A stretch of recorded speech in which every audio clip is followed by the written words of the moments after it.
El sembrador salió a sembrar. Al esparcir las semillas, algunas cayeron al borde del camino, otras cayeron en terreno pedregoso, otras cayeron entre espinas, otras cayeron en tierra buena y dieron fruto. Unas 100, otras 60 y otras 30. El que tiene oídos, que oiga. Así comienza La Semilla. Un programa en el cual tú pones la fe y Dios pone el milagro.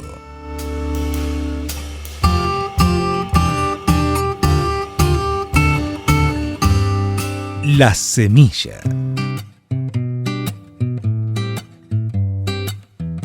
Hola, hola, hola querida familia, muy pero muy buenas noches. Bienvenidos a este primer encuentro que tenemos durante esta semana por la 103.1 FM Nash, acá en la localidad del Calafate, provincia de Santa Cruz, República Argentina.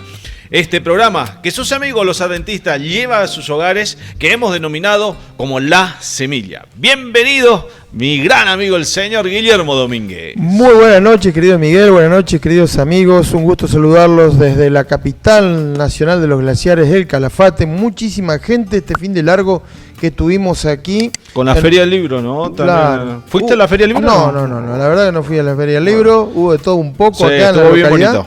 ¿Vos entonces estuviste? No estuve, pero quería saber si fuiste. No, viste, te enganché, sos mentiroso, ¿eh? No dije nada. Bueno, resulta, queridos, que tuvimos un fin de semana largo muy concurrido aquí en la ciudad del Calafate, también con mucho frío, pero están haciendo unas tardes hermosas porque se están estirando las jornadas a medida que nos aproximamos a los meses más cálidos. Así que contentos de poder, digamos, encontrarnos nuevamente con toda la audiencia aquí local y también con aquellos que nos escuchan por las diferentes plataformas. Y nos estamos acercando de a poquito al próximo sábado 20, donde tendremos una actividad especial en la Iglesia Adventista vinculada con este programa que se desarrolla todos los años aquí en toda la geografía argentina, que es el programa Basta de Silencio.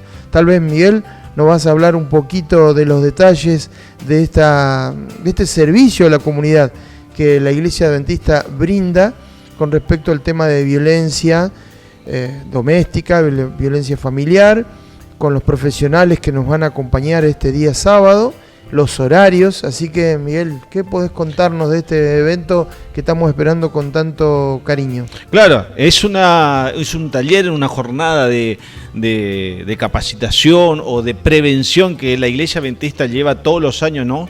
Hoy, justamente este año, se está cumpliendo 20 años de que la Iglesia Adventista aborda esta situación que es tan actual, ¿no? Que justamente lleva a sufrir tanto hombres como mujeres, situaciones en la cual quedan, por así decirlo, dominados, sumisos, ¿no? Ante el tema en general que se abarca, que va a ser la violencia psicológica, donde vamos a contar con diferentes profesionales que van a abarcar diferentes ámbitos, ¿no? Vamos a tener la presencia del licenciado en Ciencias Penales, el comisario Ariel López, que nos va a brindar justamente todas las herramientas que tiene todos aquellos que estén sufriendo, y no solamente aquellos que estén sufriendo como víctimas, sino también aquellos que lo estén padeciendo como testigos, ¿no? Porque muchas veces somos testigos de esas situaciones y lamentablemente estamos en una sociedad que mientras no me meto, mejor, ¿no? Claro. Y entonces creo que tenemos que justamente también de nuestra parte como testigo decir justamente basta de silencio. Entonces todas las herramientas penales que tenemos, cuáles son las obligaciones y derechos que tiene la víctima, cuáles son las obligaciones y derechos que tiene también la policía, cuáles son sus obligaciones, la policía, qué función cumple el Estado, ¿no? El Estado como auxilio pronto a justamente a esas situaciones. También vamos a tener la presencia de Pablo Funes, que es el licenciado en Psicología, que viene de Río Gallegos, junto al nuestro pastor distrital, el licenciado Jorge Molina, que obviamente va a abarcar la parte espiritual, ¿no? Van a ser, creemos que va a ser un lapso de 3 horas, por así decirlo. Son charlas o disertaciones de 30-40 minutos, con un descanso, un break, como se dice, ¿no? Donde vamos a compartir y vamos a dialogar entre todos, vamos a compartir ideas, van a estar los profesionales para que justamente se les consulte, se les aborde con preguntas para que ellos puedan justamente darle la respuesta necesaria a todos aquellos que asisten. Es un evento libre, totalmente libre y gratuito, abierto al público en general, ¿no? Tratamos y buscamos de haber buscado un lugar más neutro, porque sabemos que nuestra audiencia, más allá de que hay personas que profesan la fe cristiana, también hay personas que nos escuchan tal vez por el mensaje, pero que no profesan justamente el cristianismo, ¿no? Que son de otras denominaciones eclesiásticas, pero bueno, no se pudo dar, y así que lo hacemos en el salón de la iglesia. Invitamos a todos ustedes, y mañana, miércoles, justamente tenemos una entrevista con el otro profesional que trabaja acá dentro de la FMNAS 103.1, que es Pablo Zabaleta, que justamente el programa es El Psicoanalista, que a partir de las 21 horas nosotros vamos a estar presentes acá con Pocho, con mi amigo Ariel López, el licenciado en Ciencias Penales, justamente ya también para ir adelantando y dejando justamente cuáles son las líneas de contacto o cuáles son las páginas en las cuales pueden consultar sobre esta actividad que vamos a llevar. Genial, Miguel, muchísimas gracias por todo este panorama que ya nos estás dando. El jueves vamos a reiterar también en el programa la dirección. Bueno, siempre la pueden escuchar aquí en la dirección cuando Miguel la brinda, generalmente los esperamos el sábado, ¿no? En este caso el sábado lo esperamos también para participar de este programa. A partir de las 17, perdón que no había dicho el horario, a partir de las 17 horas vamos a estar esperándole en calle 116, número 1625, del Instituto Baldoco, enfrente, a media cuadra por la calle Ripio, está la iglesia adventista. Bien. Genial, Miguel. Bueno, vamos a avanzar entonces con el programa. Tenemos muchas cositas para compartir.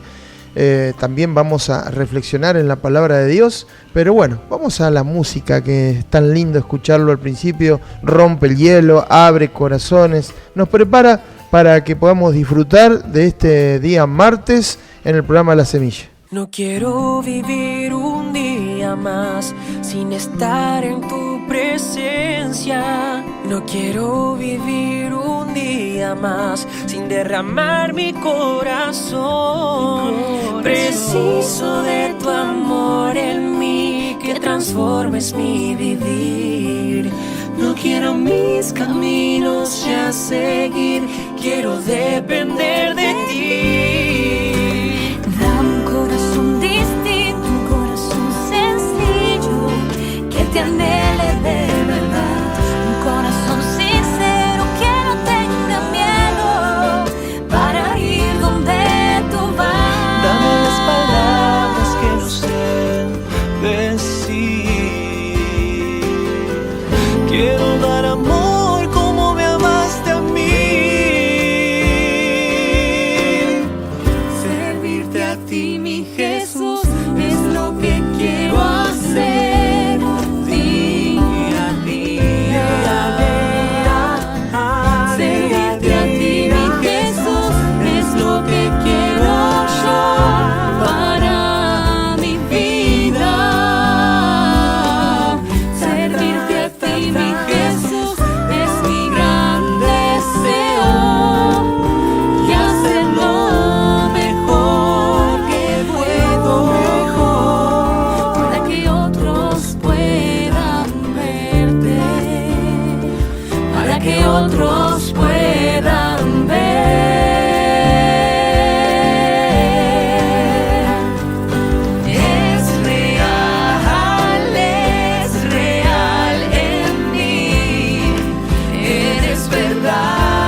trabajar en la causa de mi Dios. Vine a ofrecerme de todo corazón.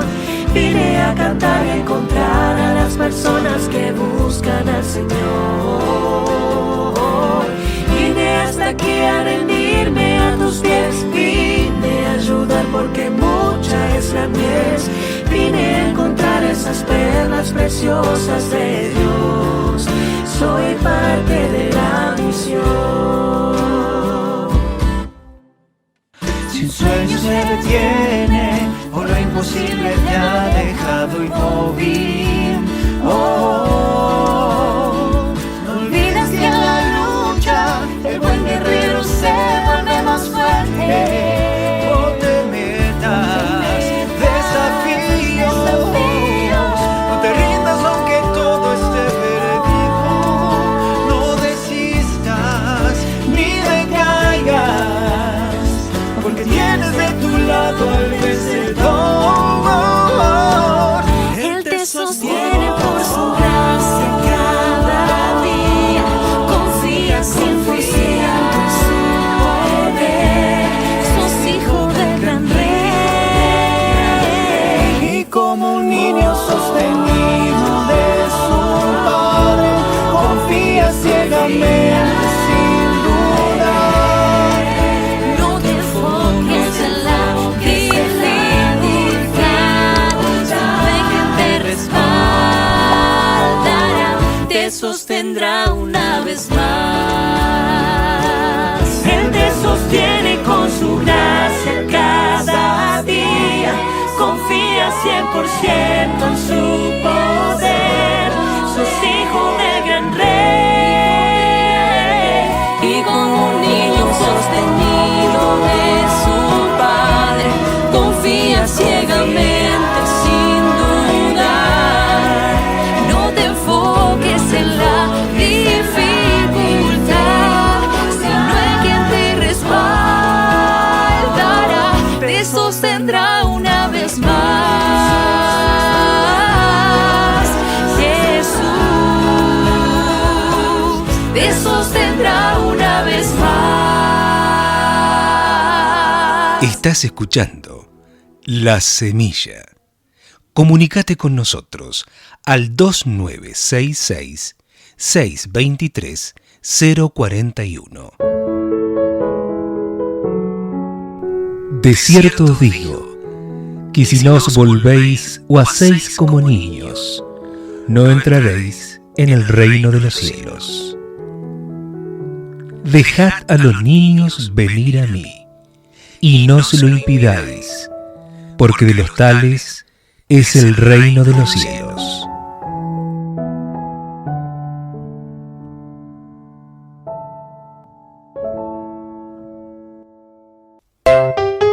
A continuación presentamos El Espacio Infantil, a cargo de la señora Mónica Funes. Hola, hola chicos, qué lindo, estamos juntos otra vez para una nueva historia. Seguimos con las aventuras de Andy y Cari, estos hermanitos exploradores de la naturaleza. La semana pasada escuchamos la historia acerca de un viaje muy interesante que hicieron a la playa y allí conocieron a la garza y disfrutaron de muchos otros animales. Fueron también al ostrero. Pero el papá les mencionó que si bien la garza es un animal pescador, él conocía otro animalito que les prometió se los iba a presentar, el pescador gracioso.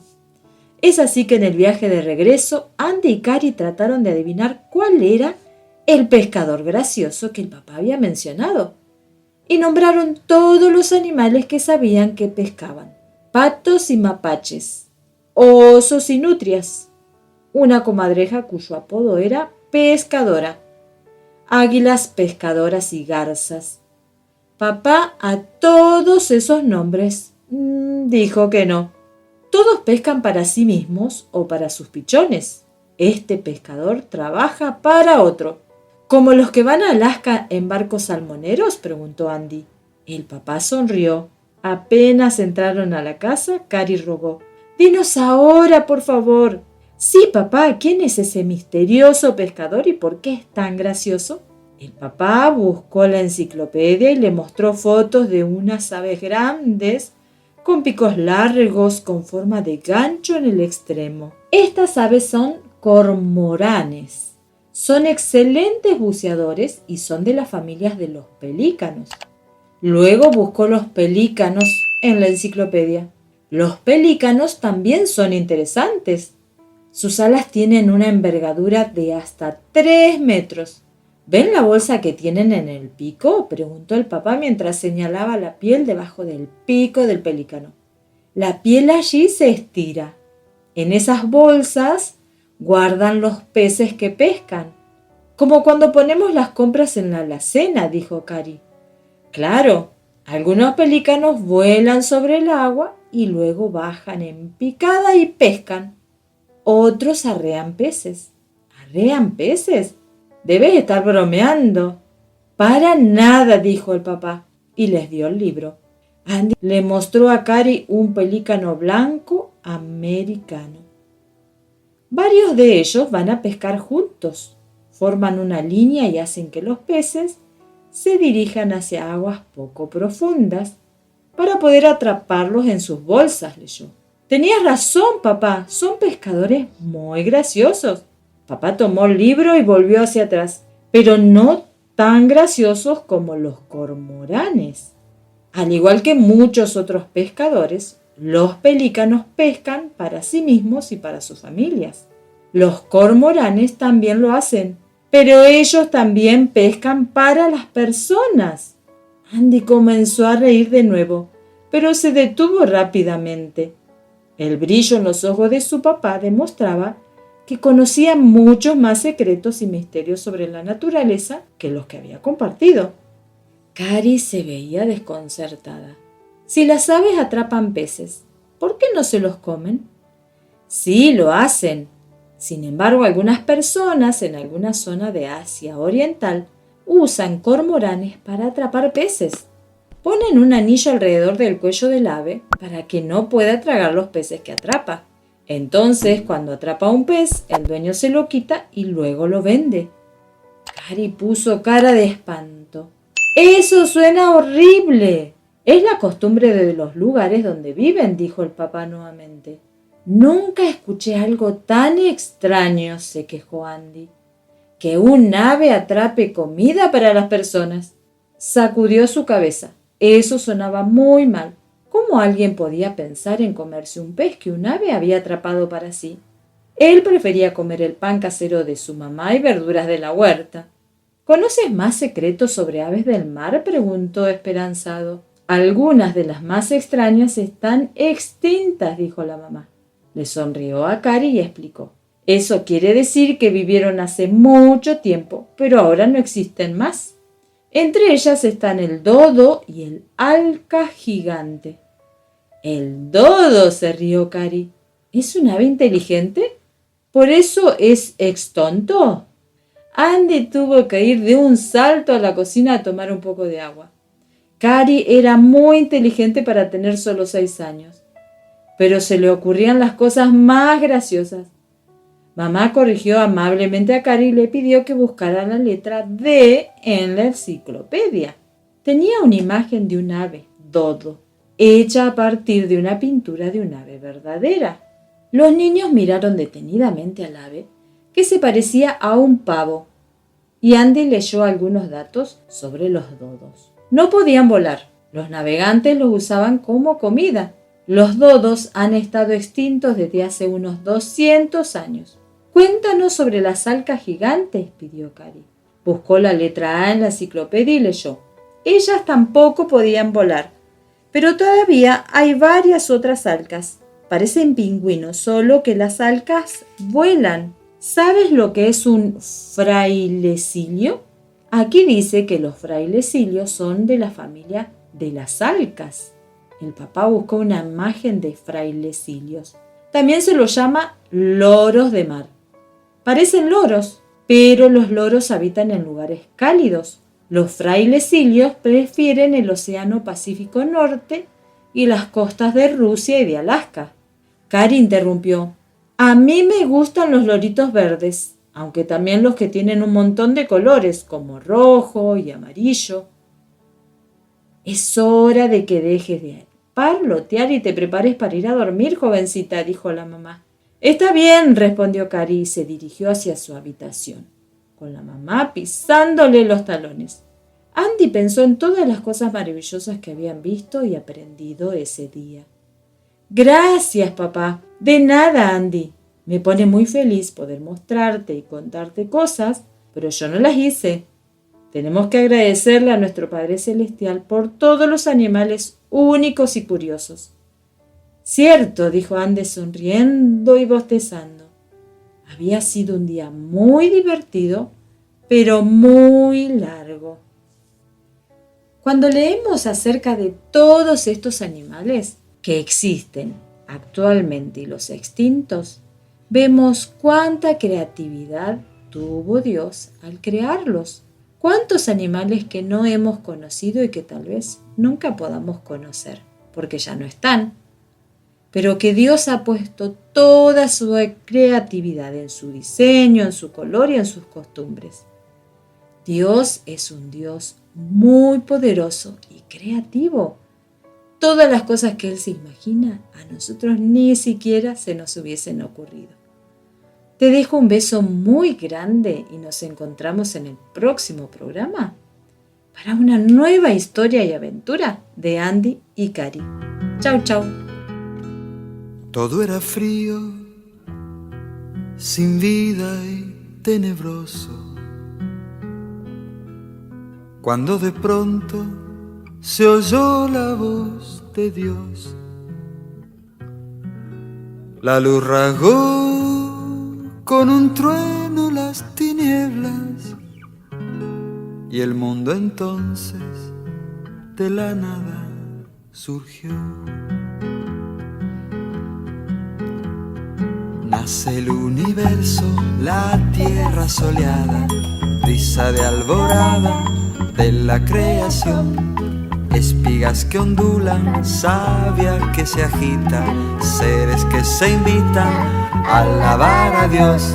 Por eso hay que cantar aleluya, por eso hay que cantar aleluya, por eso hay que cantar aleluya, aleluya, aleluya, aleluya. Al crear la vaca, Dios hizo la leche, hizo el dulce leche, todo lo hizo bien. Crea el firmamento, pone en la luna, crea media luna, todo lo hizo bien. Por eso hay que cantar aleluya, por eso hay que cantar aleluya, por eso hay que cantar aleluya, aleluya, aleluya, aleluya. Crea Dios las aguas frescas y muy anchas para hacer la plancha y poder nadar. Dios crea ballenas, crea mojarritas que en las lagunitas se pueden pescar. Por eso hay que cantar aleluya, por eso hay que cantar aleluya, por eso hay que cantar aleluya, aleluya, aleluya, aleluya. Al crear a Eva, crea Dios las madres, obra formidable, todo lo hizo bien. Cuántos seres brincan ante nuestra vista, todo es una pista para hallarlo a Él. Por eso hay que cantar aleluya, por eso hay que cantar aleluya, por eso hay que cantar aleluya, aleluya, aleluya, aleluya.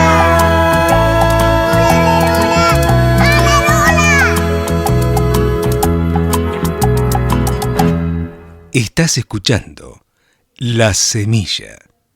Comunícate con nosotros al 2966 623 041.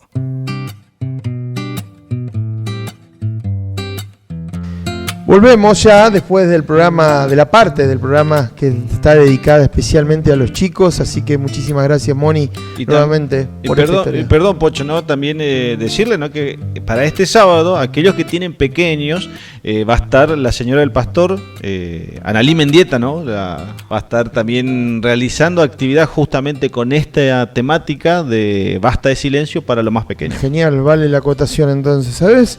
Me gustó mucho lo que hicimos el programa pasado, que hablamos un poquito de la Torre Eiffel, anduvimos por París de una manera... Tuvo una gran repercusión, así que digas. sí, a todos les gustó justamente, Qué no bueno. solamente la parte espiritual, sino también los datos históricos que trae. Y eso que fue de manera virtual, ¿no? Pero vos sabés que, hablando de datos históricos, porque París es la ciudad más visitada del mundo. París es una ciudad sumamente concurrida. De paso, Francia tiene como principal ingreso de divisas el turismo, ¿no? Así que fíjense qué extraordinario este dato de que visite tantos millones de personas. Decíamos el programa pasado, solamente a la Torre Eiffel 7 millones de personas por año visitan ese monumento. Pero bueno, sabes que París no fue siempre esta ciudad hermosa, atractiva. Yo te comenté un poquito de una compañera, una amiga nuestra de la familia, ex compañera de trabajo, que visitó París hace un par de años atrás, y le llamó la atención que a cierta hora del día, mientras ellos estaban en un hermoso parque, ahí, no sé si no era ahí mismo cerca del Museo del Louvre, la cantidad de ratas que empezaron a pulular por el parque. Yo a cabos digo, bueno, será por eso que hicieron la película de Ratatouille, ese dibujo animado que justamente ocurre en Francia, ¿no? Pero bueno, a muchas personas les encanta Francia, les encanta París, y como decíamos, no siempre fue esta ciudad bella, hermosa, luminosa que es ahora. ¿Sabés que en el siglo XVII la ciudad estaba teniendo muchísimos problemas con la cantidad de cuerpos en los cementerios? Perdón que me ponga un poco tétrico, pero es un dato interesante y de esto vamos a sacar algún tipo de reflexión. Resulta que estaban los cementerios desbordados, y los días de mucha lluvia, los días de lluvia copiosa en que la tierra se ablandaba o se lavaba la tierra, incluso afloraban cuerpos, ¿no? Se estaba convirtiendo esto en un problema de salud pública, un problema realmente serio para la ciudad. Entonces los parisinos dijeron, tenemos que hacer algo para solucionar este problema. El colapso de cuerpos en los cementerios, ¿no? Sí. Ya no había lugar donde meterlos. Recordemos que París, Francia, Europa en general ha sido escenario de numerosas guerras, ha sido escenario de pestes que han dejado, digamos, muchísima cantidad de muertos. Por eso es que con estas costumbres que tenemos en algunos lugares de conservar el cuerpo, enterrarlo, ¿no? Bueno, evidentemente estaba todo absolutamente colapsado. Entonces recurrieron a algo que estaba allí hacía mucho tiempo, ya desde la época de los romanos. Cuando el Imperio Romano abarcó prácticamente toda Europa, ellos fueron constructores de acueductos, de diferentes tipos de edificios, y recurrían justamente a la piedra caliza. Allí en París la piedra caliza la extraían realizando galerías 18 metros debajo en la superficie, 18 metros. Entonces París está llena, hasta el día de hoy es un atractivo turístico, está lleno de galerías subterráneas. Entonces los parisinos dijeron, esto es un buen lugar donde nosotros podemos acomodar los cuerpos. Claro. Entonces, bueno, acondicionaron un poco ahí las galerías, y les llevó 12 años, nada más y nada menos que 12 años, de pasar todos los cuerpos, la mayor parte de los cuerpos posibles desde los cementerios a esas galerías que... ¡Qué changuita! Qué changuita, que ahora serían las catacumbas, las famosas catacumbas que hay hoy en París. Están profundas, digamos, están en un nivel tan subterráneo que están por debajo incluso del metro, del tren subterráneo ahí de París. Bueno, entonces al principio comenzaron a apilar, digamos, los huesos. Estamos hablando de huesos, ¿eh? Sí. No nos imaginemos la extracción de cuerpos fresquitos. Perdón por lo gráfico. Entonces empezaron a amontonar los huesos allí abajo y se dieron cuenta, bueno, que al principio era un trámite, ¿no?, en el cual amontonaban estos restos óseos y se empezaron a tropezar con tanta acumulación, hasta que se dieron cuenta que podían apilarlo de una manera estratégica. Y hoy en día se pueden ver los apilados que han realizado de los huesos, buscándole el encastre, pero de una manera parece que es al milímetro, cómo encastran las tibias, los fémures, y han convertido las catacumbas allí realmente en verdaderas, digamos, muestras de organización. Es un Tetris. ¿Te acordás del Tetris? Creo que cuando ese videojuego que vos acomodás, que lo tenías que acomodar para que ganarte puntos. Bueno, han acomodado los huesos de tal manera que han formado, digamos, figuras, estructuras, cilindros, paredes, ¿sí? Bueno, hasta que incluso hay muchas películas también que se grabaron, sí, donde se ven justamente las paredes bien acomodados los cráneos. Exactamente, todo. Es increíble, es un lugar digno de visitar, porque realmente hicieron un trabajo extraordinario que 300 años después, estamos hablando del siglo XVII, 300 años después, eso está en perfecto orden, ¿no? Pero bueno, hay algunas cosas interesantes más que podemos rescatar de este punto. Porque la palabra de Dios nos habla, por ejemplo, del famoso Valle de los Huesos Secos. Me hizo pensar en eso. Es tremenda, cuando uno lo lee, es impactante lo que dice la palabra de Dios sobre eso, ¿no? Sí. El Valle de los Huesos Secos es una visión que tiene el profeta Ezequiel, y lo encontramos en Ezequiel capítulo 37, en el versículo 4 en adelante. Dios le mostró a Ezequiel una visión realmente singular. Dice Ezequiel que vio allí un valle donde estaba lleno de huesos, absolutamente secos, un escenario realmente de desolación, ¿no? Donde no hay vida, de paso hablando de vida, ¿no? En esas catacumbas de París, aquellos que andan buscando evidencias paranormales, claro, hicieron algún tipo de experimento, de mediciones, de búsqueda allí, no encontraron absolutamente nada. Esto nos recuerda lo que dice también la Biblia, que los muertos no salven absolutamente nada, ¿no? Nada. Pero bueno, volviendo a esta visión que tuvo Ezequiel del Valle de los Huesos Secos, allí Dios le pregunta a Ezequiel, ¿qué es lo que está viendo? Y justamente se refiere a esto, bueno, hay huesos por todos lados, están absolutamente secos. Y Dios en la visión le muestra que Él mismo, el Señor, les habla a los huesos, les infunde su espíritu, y dice la Biblia que los huesos empiezan a juntarse, empiezan a tener tendones, empieza a aparecer... Empieza a formarse de vuelta, ¿no? Nuevamente un cuerpo, dice, aparece la carne, o sea, los músculos, una lección allí, una mini lección de anatomía, aparece la piel, y esos cuerpos de esas personas, ese sitio desolado, se transforma en un lugar con un poderoso ejército, ¿sí? Aquellos huesos secos vuelven a la vida en personas, en seres humanos, y Dios a través de esta visión quiso figurar varias cosas, pero entre ellas está hablando justamente de nuestra sequía espiritual, de nuestra muerte espiritual, y que Dios a través de su influencia, de su espíritu, de su presencia, nos reaviva, nos da una nueva vida, nos transforma. Una persona que andaba por la vida sin objetivos, triste, digamos, viendo solamente lo negativo de la existencia, vuelve a tener una visión positiva de las cosas.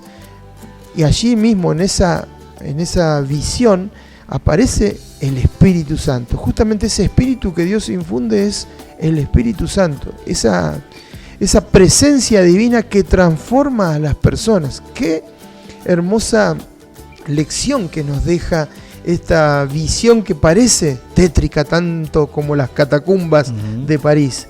Sin embargo, Dios está allí mostrándole a Ezequiel y por medio de Ezequiel a nosotros que una vida nueva es posible, una transformación es posible. También Jesús habló acerca de volver a la vida. En Juan capítulo 5, el versículo 28, yo lo tengo aquí preparado, porque el Señor Jesús, que habló tantas veces de su venida, de su regreso. Dice acerca de un acontecimiento poderoso que va a suceder en ocasión de su segunda venida, que es nada más y nada menos que la resurrección de los muertos, la resurrección de aquellos que descansan, ¿no? Uh-huh. Y Jesús dice, no se asombren de esto, porque viene la hora en que todos los que están en los sepulcros oirán su voz, y saldrán de allí.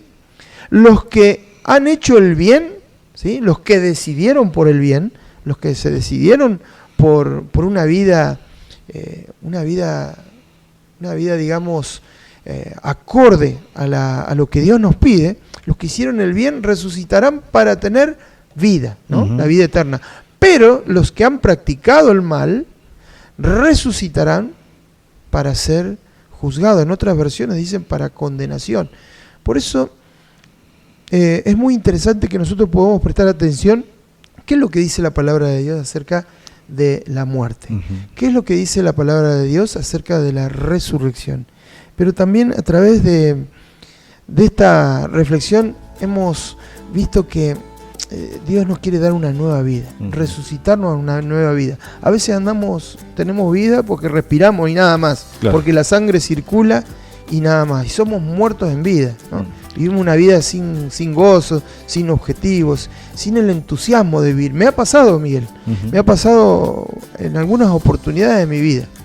Sin embargo, luego de conocer a Jesús, que Él tiene planes para mi vida, y que Él, ahora, en esta existencia, me quiere dar una nueva oportunidad. Y uno empieza a conocer esos planes que Dios tiene para la vida de uno, y empieza la vida tiene otro color, tiene otro sentido, uno empieza a disfrutar de las pequeñas cosas, empieza a gozar con los pequeños placeres de estar en familia, de comerte un helado con tu mejor amigo, de salir a tomar una gaseosa, de pasear, cosas sencillas que cuando uno no está con Cristo parece una vida gris, oscura, ¿no?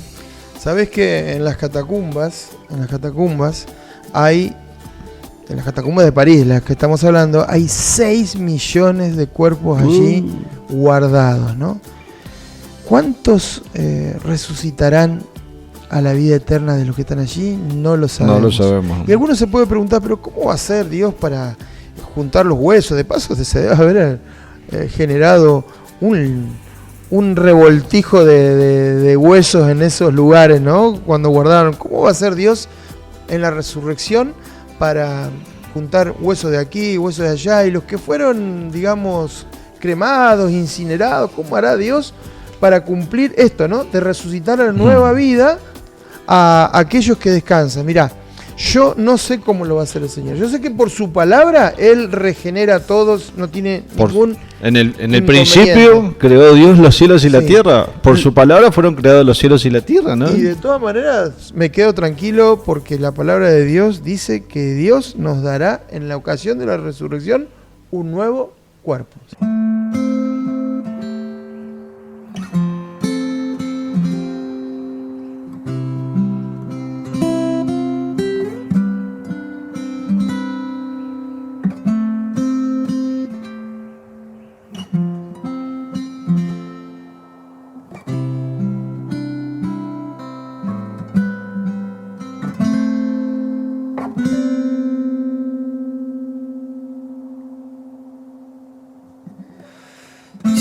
Puedo ver las señales, Jesús a las puertas está. El Señor prometió que un día vendrá y pronto lo cumplirá. Todo ojo verá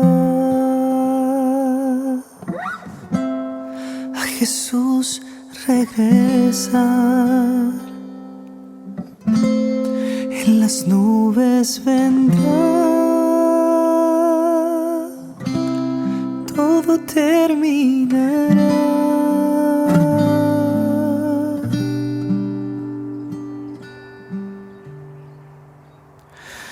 Él vendrá a buscar quien con fe esperó, terminar con el llanto tristeza y dolor, a llevarnos al cielo, hogar eterno. Ven Jesús.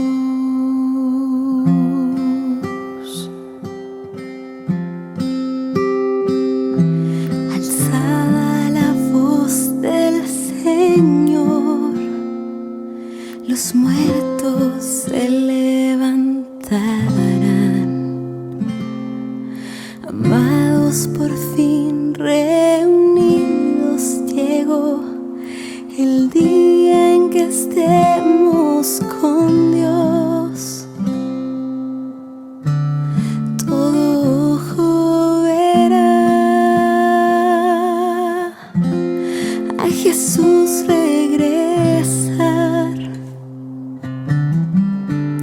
En las nubes vendrá. Todo terminará.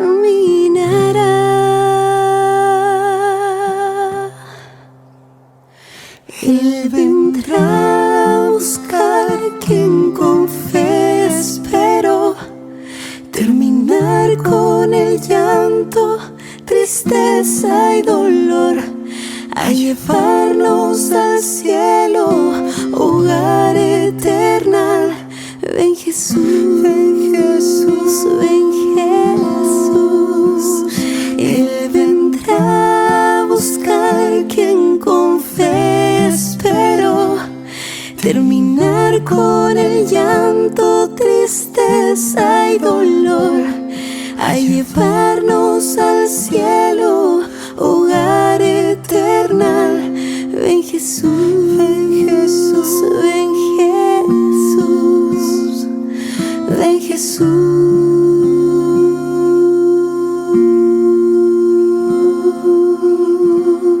Seguimos juntos, compartiendo La Semilla.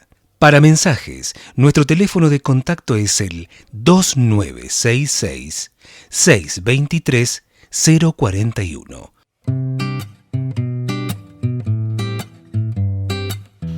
De vuelta, querida familia. Estamos ya encaminándonos a la recta final del programa, los últimos 15-20 minutitos que tenemos. Agradecemos nuevamente a todos aquellos que participan constantemente, semana tras semana, enviándonos un mensajito, comunicándose con nosotros al teléfono que decía el amigo Víctor Orona ahí en el corte, el 2966-623-041.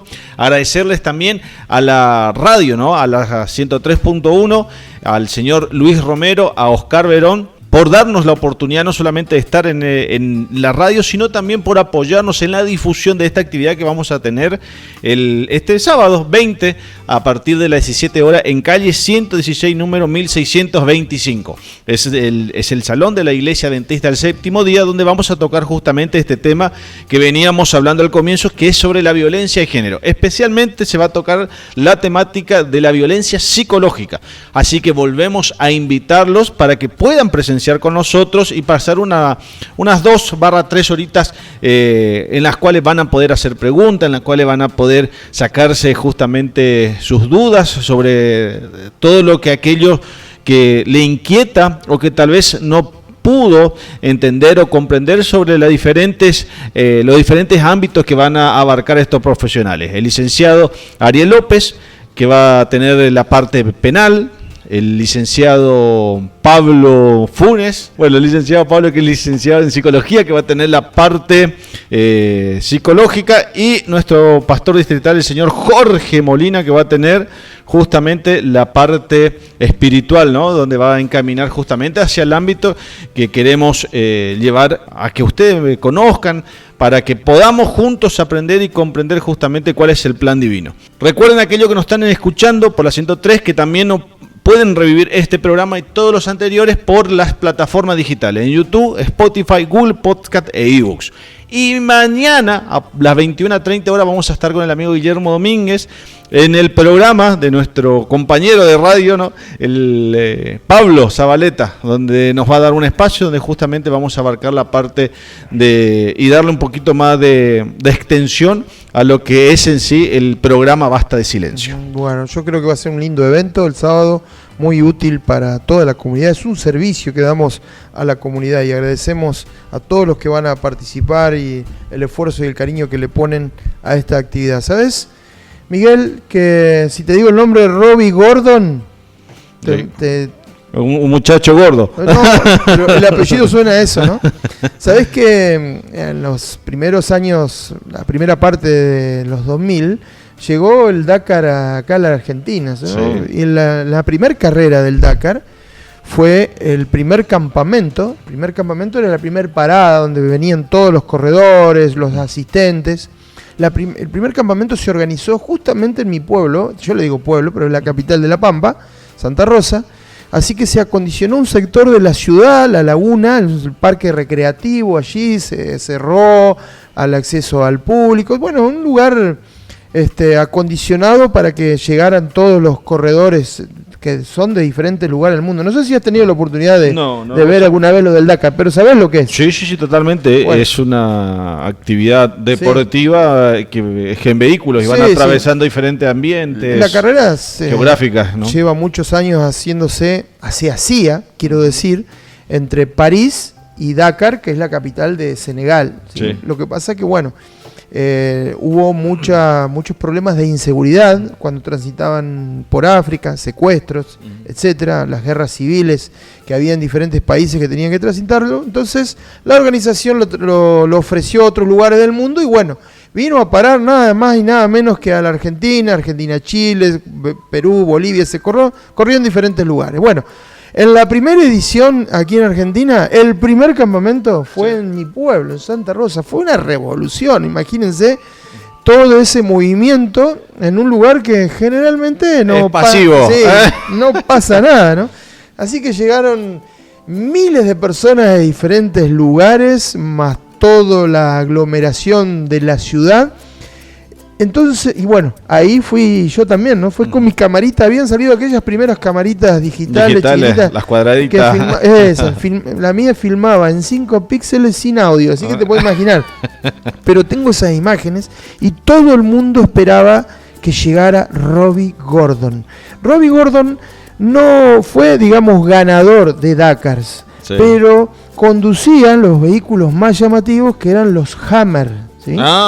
Así que ese Hammer manejado por Robbie Gordon y su compañero era la atracción que todo el mundo que esperaba, porque Robbie Gordon, cuando entraba a un lugar donde ya estaba la gente esperándolo, hacía piruetas con el auto, pero unas piruetas increíbles. Yo he visto hacer wheelies, ¿sí? Levantar con una rueda a una bicicleta, a una moto, a un cuatri, pero Robbie Gordon levantaba en las ruedas traseras nada más y nada menos que al Hammer. Mira. Era un espectáculo realmente extraordinario, ¿no? De la habilidad del manejo que Robbie Gordon tiene sobre su Hammer, ¿no? Así que me acuerdo, llegó por la avenida, una de las avenidas principales de Santa Rosa, ahí cerca del Poder Judicial, hizo unas vueltas a la rotonda, levantó un par de veces el auto en wheelie, ¿no es cierto? Eso es motor poderoso de un Hammer con como debe sonar, ¿no? Como ese rugido, pero aún faltaba, digamos, la muestra más impactante del dominio que él tenía con el vehículo. Cuando ya digamos, había transitado esa rotonda, que iba por la avenida a paso de hombre, dejaba evidentemente algún cambio puesto en el auto y él salía del auto. Imagínate, está conduciendo, lo dejaba funcionando, salía, se sentaba en el techo del Hammer. Era todo un personaje, un personaje. Su compañero de viaje también, de carrera, que va justamente en el otro asiento, el navegante se le dice, ¿no? En un rally el que va al lado se le dice el navegante, también salía y se sentaba arriba del techo, pero Robbie Gordon salía, como te decía, se sentaba arriba del techo y con la pierna derecha que le quedaba colgando, manejaba el volante, ¿sí? El volante del Hammer. Una cosa de locos. Ante el alarido de la gente que le aplaudía, que le gritaba, que lo victoriaba, realmente Robbie Gordon había corredores muy famosos, Carlos Sainz, el príncipe Alatilla de Qatar, corredores de moto como Mark Coma, pero en la atracción era él, Robbie Gordon, ¿no? Sí. Todo el mundo esperaba que llegara Robbie Gordon. Y como te decía, esa escena la tengo grabada, aunque sin audio, como por esa vieja camarita, viéndolo a este hombre sentado en el techo del Hammer y con el pie manejando. No, una cosa loca y peligrosa, ¿no? Totalmente, porque sí. la gente se agolpaba allí, la policía no sabía cómo hacer para contener todo ese fanatismo, ¿no? Pero bueno, y me hizo pensar, yo digo, ¿por qué Pocho cuenta estas cosas, no? Ujú. Me hizo pensar en la entrada triunfal de Jesús en Jerusalén. Ya Jesús estaba terminando su ministerio. Varias veces lo habían querido a Jesús coronar rey, ¿no es cierto? Pero esa vez, muchas veces Jesús, las veces anteriores, no lo permitió. Pero esta vez sí.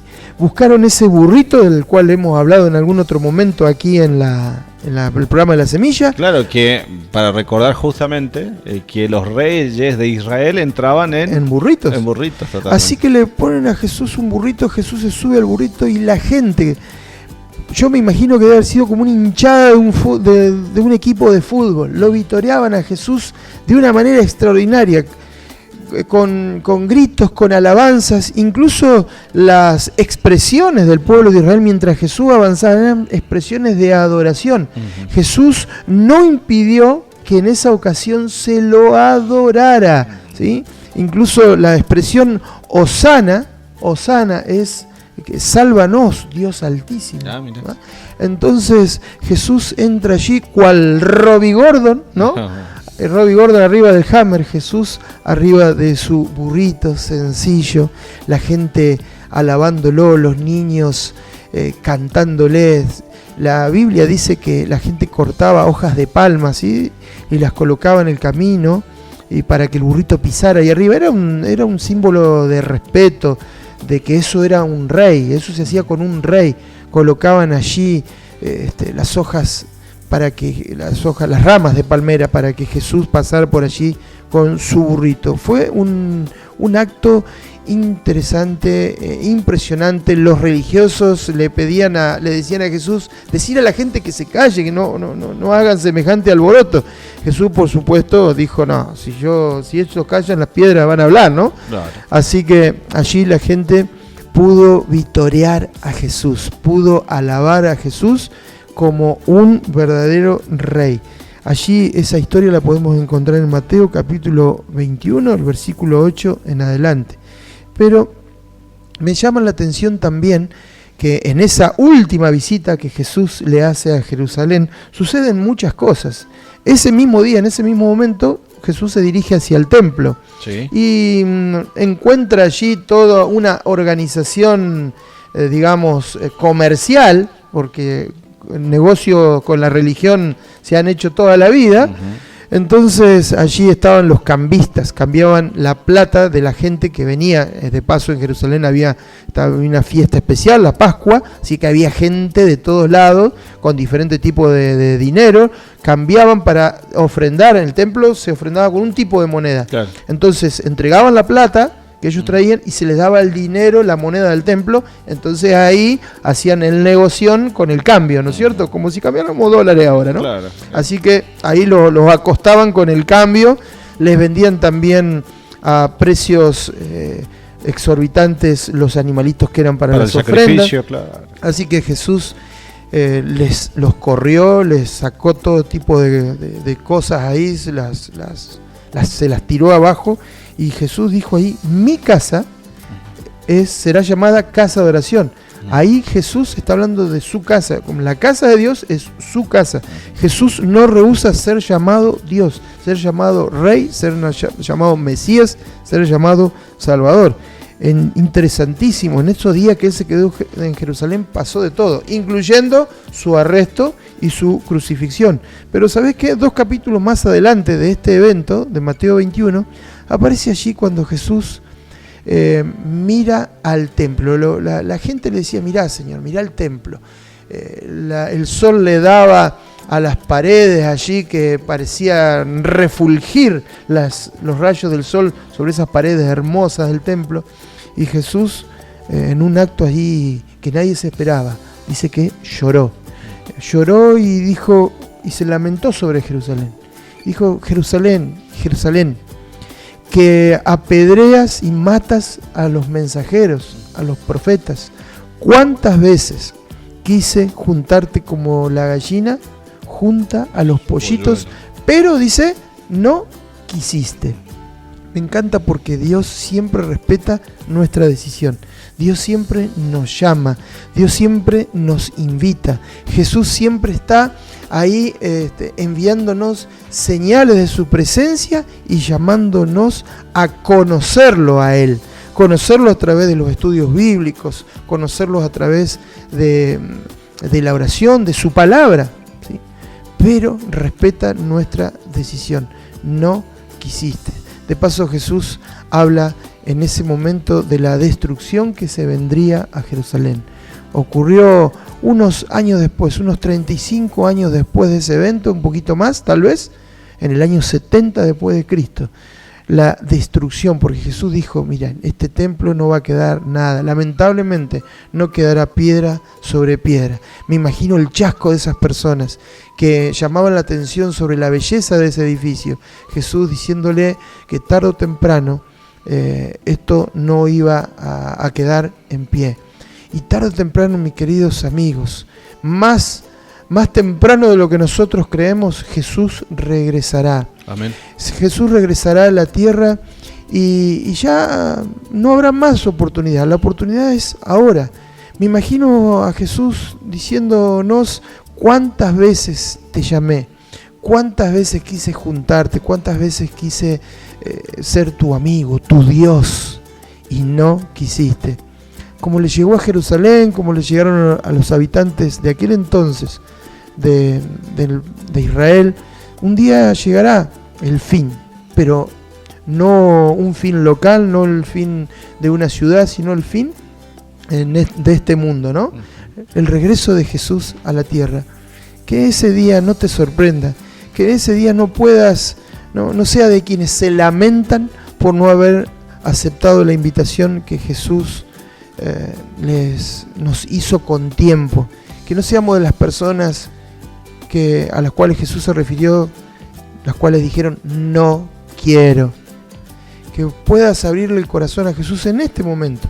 Luego de que nosotros charlemos con vos a través de este programa, puedas en la tranquilidad de tu casa, en tu soledad, decirle al Señor, Señor, entra a mi vida, transforma mi corazón, yo necesito una nueva vida. Soy un hueso seco, soy como los huesos secos de las catacumbas, del valle de la visión de Ezequiel. Necesito una nueva vida.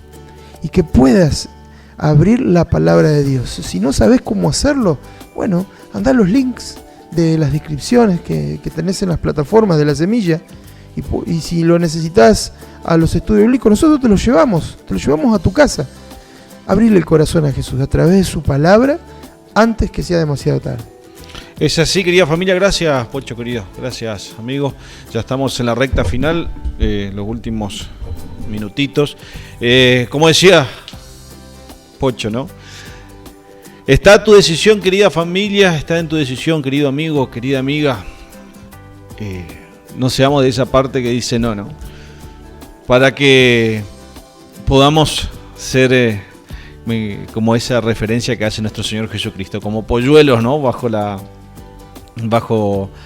gallina, ¿no? Cuando le protege, le extiende sus alas y le protege de todo mal, ¿no? Nosotros somos unos polluelos y tenemos que recurrir a quien nos protege, que es nuestro Señor Jesucristo. Y si tal vez te cuesta dar ese paso de fe ir a una iglesia, te cuesta dar ese paso de fe para conocerlo al Señor Jesucristo, qué mejor oportunidad para que este sábado, a partir de las 17 horas, puedan ir y ver por sus propios ojos, por su propia experiencia, tener justamente en la charla que vamos a llevar, esta jornada de concientización sobre violencia y géneros, donde van a poder no solamente conocer la iglesia, sino conocerlo a Pocho, conocerme a mí, conocerle a Moni y conocer justamente lo que nuestro Señor Jesucristo quiere. Él trata de que de alguna u otra forma nos acerquemos a Él para que ese día en el cual Él venga, usted pueda estar preparado y decir: yo me preparé, escuché la semilla y te acepté, mi Señor Jesús, y ahora me voy, te voy a abrazar y te voy a dar gracias porque pudiste cambiar mi vida. Así como decía Pocho en la primera parte, ¿no? Donde tenías una vida de tristeza, de dolor, de oscuridad, de angustia, de sufrimiento, a pasar una vida de victoria, de alegría, de que tenga vida tu vida. Y que podamos justamente ver con nuestros propios ojos esa entrada triunfal que ahora va a venir, pero en la nube de los cielos, donde todos van a estar mirando. Algunos nos alegraremos, otros van a querer correr, porque no pudieron decir a nuestro Señor Jesucristo: te acepto en mi vida. Quiero y queremos con Pocho que tú formes parte de ese grupo, de que vos, amigo, de que vos, amiga, forme parte de ese grupo, de que va a estar contento, aliviado de que nuestro Señor Jesucristo regrese. Y el jueves, querida familia, vamos a estar con la segunda parte de la segunda edición del programa La Semilla, acá por la 103.1 FM NAS. De nuestra parte ha sido todo. Le decimos muchas gracias, Pochito, un saludo. Un saludo a todos, un abrazo, gracias por dejarnos entrar a sus hogares. Les enviamos nuestros más sinceros cariños. Eso exactamente, es lo que nuestro sincero cariño y nuestro sincero deseo de que vuelva a sintonizarnos en este programa donde tú pones la fe. Y Dios siempre, siempre, siempre pone el milagro. Chau, chau, querida familia.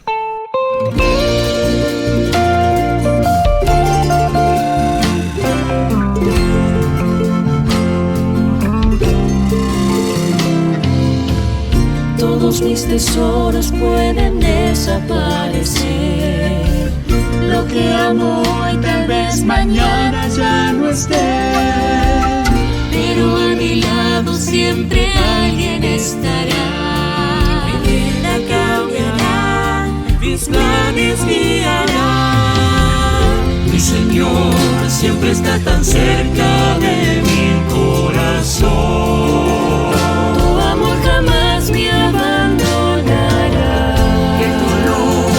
Mantenga siempre lejos del dolor en mi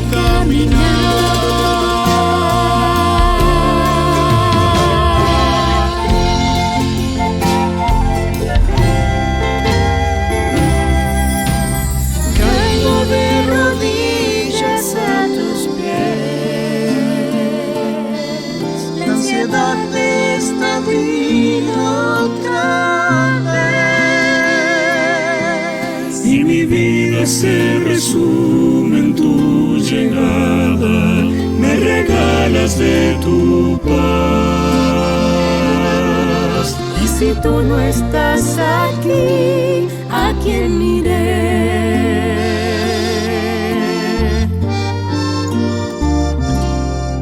Y esa ayuda fue Jesús que me encontró. Nadie como Él jamás me amó. Nadie pudo darme tanta luz. Nadie con su toque me sanó.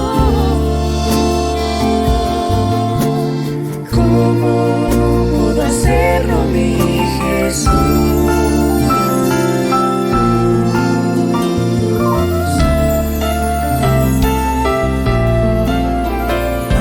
Sientas que te ahogas en un ancho mar, nunca dudes que te puedo rescatar.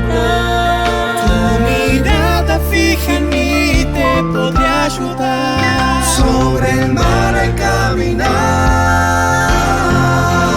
No te rindas, nunca es tarde para volver a empezar. Tu Padre aquí estará.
la gloria de Dios. Todo aquello que el pecado quebró, restaurado en su trono, de amor contemplaré.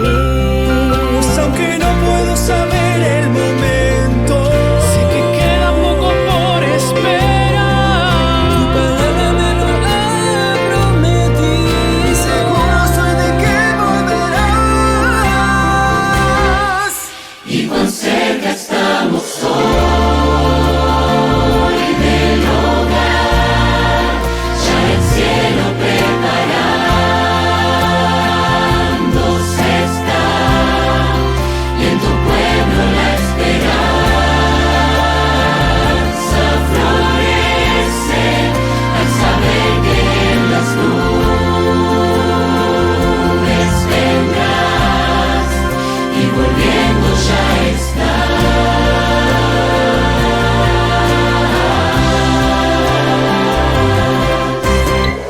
He aquí el tabernáculo eterno, con los hombres el Rey morará, y seremos unidos un solo pueblo, que con Dios estará.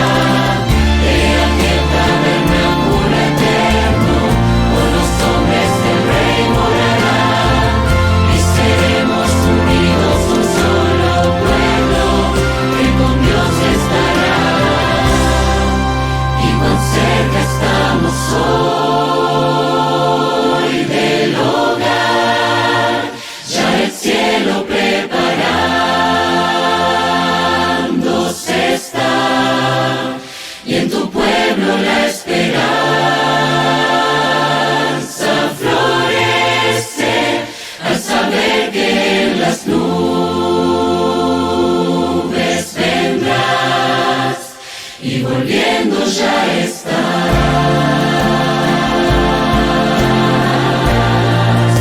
volviendo ya estás, volviendo ya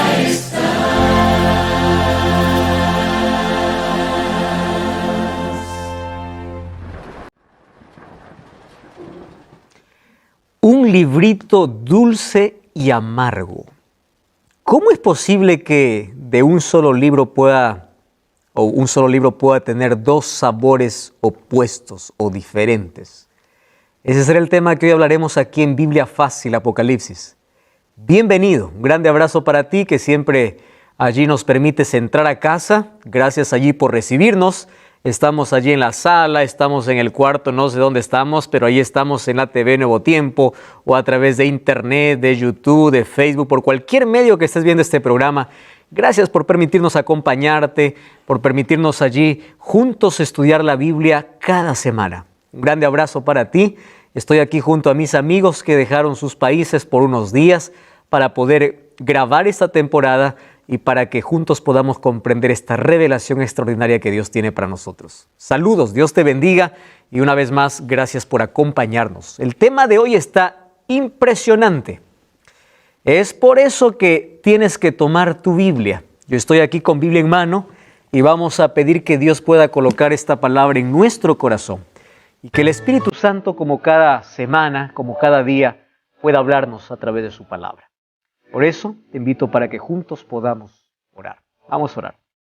Querido Dios, gracias por la oportunidad que tenemos de tener una vez más tu palabra en nuestras manos. Y hoy queremos que puedas trasladarla a nuestro corazón, que allí puedas colocar aquellos principios de vida que tú dejaste para nuestro bienestar. Ayúdanos a comprender el tema de hoy, Señor. Tu Santo Espíritu ilumine nuestra mente y hoy podamos fortalecernos en tu palabra y tener la seguridad de que tú estás al control de la historia y tú tienes un pueblo en esta tierra para este tiempo. Acompáñanos hoy, danos tu bendición. En nombre de Jesús. Amén. El tema de hoy es un librito dulce y amargo.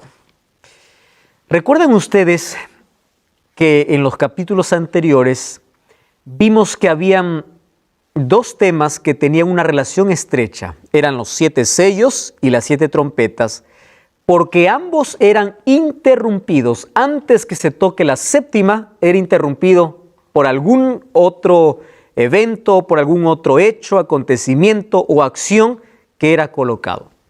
En el caso de los 7 sellos, antes de que el 7º sello pueda desatarse, había una pregunta y decía, ¿quién puede sostenerse en pie? Entonces allí empieza a colocar un interludio o un capítulo para explicar que aquellos que se mantienen en pie son los 144,000. En el caso de las 7 trompetas, después de la 6ª trompeta, vamos a abrir la Biblia, ahí en Apocalipsis capítulo 9, vemos allí en el capítulo 9 que el ángel toca la 5ª trompeta, o el 5º ángel tocó la trompeta, y luego vemos en el versículo 13 que se toca la 6ª trompeta, y la 7ª trompeta lo encontramos en el capítulo 11, versículo 15. Y allí vemos un interludio una vez más, ¿verdad? Desde la 6ª a la 7ª trompeta, el capítulo 10 y el capítulo 11 en la primera mitad habla de algunos acontecimientos que sucederían antes que se toque la 7ª trompeta. La 7ª trompeta sería la venida de Jesús. Muy bien, entonces en el capítulo 10 encontramos una revelación importante. Vamos a a Apocalipsis capítulo 10, versículo 1 y versículo 2. ¿Está bien? Vamos a leer. Dice allí, vi descender del cielo otro ángel. Solo que aquí le pone una característica importante. No dice simplemente ángel, dice un ángel fuerte. Nosotros tenemos que tener en cuenta cada vez que encontramos alguna expresión, algún adjetivo, alguna característica principal que se da a cierto personaje, lo está distinguiendo de los demás. No es simplemente un ser celestial, sino este es un ángel fuerte. Acompáñenme a ver las características. Miren, número 1, él está envuelto en una nube. ¿Qué más tiene? Un arco iris sobre su cabeza. Su rostro era como el sol, sus pies como columna de fuego. Solo hasta allí. Nos da aquí la referencia de que lo que está viendo Juan es un ángel fuerte. ¿Quién es este ángel fuerte? Las características que presenta Juan nosotros ya lo hemos visto en los capítulos anteriores. ¿Se acuerdan ustedes el capítulo 1 cuando Jesús se mostró a Juan ahí en la isla de Patmos? ¿Cómo qué se mostró? Como alguien que tenía el rostro como el sol. Apocalipsis capítulo 1, versículo 16. Alguien que tenía sus pies como columnas de fuego. También Apocalipsis 1, 16. Haciendo mención ¿a quién? A Cristo, ¿verdad? Y recuerdan ustedes el capítulo 4 de Apocalipsis, que en el trono de Dios, ¿qué cosa había? Dice, un arco iris. Ahora, la palabra nube o nubes, en cierta manera tiene una relación estrecha con Cristo. Apocalipsis 1:7 dice, he aquí viene en las nubes y todo ojo lo verá. Ahora, aquí este ángel está envuelto en una nube. Tiene el arco iris, tiene su rostro como el sol y sus pies como columna de fuego. Al hacer aquí la referencia del ángel fuerte, nos está diciendo que por las características que presenta, es Cristo, es Jesús. La pregunta es, ¿por qué se dice que es un ángel? ¿No? Un ángel fuerte. Ustedes saben que en Judas versículo 9 dice el arcángel Miguel, hablando como o colocando un título para Jesús como aquel que está liderando las huestes angelicales. Ahora, es impresionante que en Apocalipsis encontramos muchos títulos para Jesús. El león de la tribu de Judá, el cordero, Jesús se presenta como luz, como el esposo, como el novio, etcétera, etcétera. Más de 30 títulos encontramos en Apocalipsis. Uno de esos títulos es un ángel fuerte. Ahora, ¿por qué un ángel fuerte? Porque ahora Jesús viene, ángel, ¿qué significa? Mensajero. Viene trayendo un mensaje específico para el tiempo del fin. Entonces, recuerdan que para las iglesias Jesús tomaba diferentes presentaciones. A uno le decía el que tiene los 7 espíritus, a otro le decía el que tiene las llaves de David, etcétera, etcétera. Ahora, para el pueblo del tiempo del fin, Cristo se presenta como un mensajero. No es que Él sea un ángel o un ser creado, Él es Dios. Pero aquí tiene un mensaje importante que dar. Ahora, no es la primera vez que Jesús se presenta como ángel. Cuando nosotros vamos a Josué capítulo 5, versículo 13 al 15, nosotros vamos a encontrar que Josué estaba listo para una batalla. ¿Recuerdan ustedes aquella escena donde él vio un general, un hombre delante de él? Y él le hace la pregunta y le dice, ¿tú eres de los nuestros o de nuestros enemigos? Y él le dice, no, yo vengo de parte del cielo, soy el príncipe del cielo. ¿Por qué sabemos que la referencia o el personaje que se presentó a Josué es también Jesús? Porque Josué lo adoró y el ángel aceptó la adoración.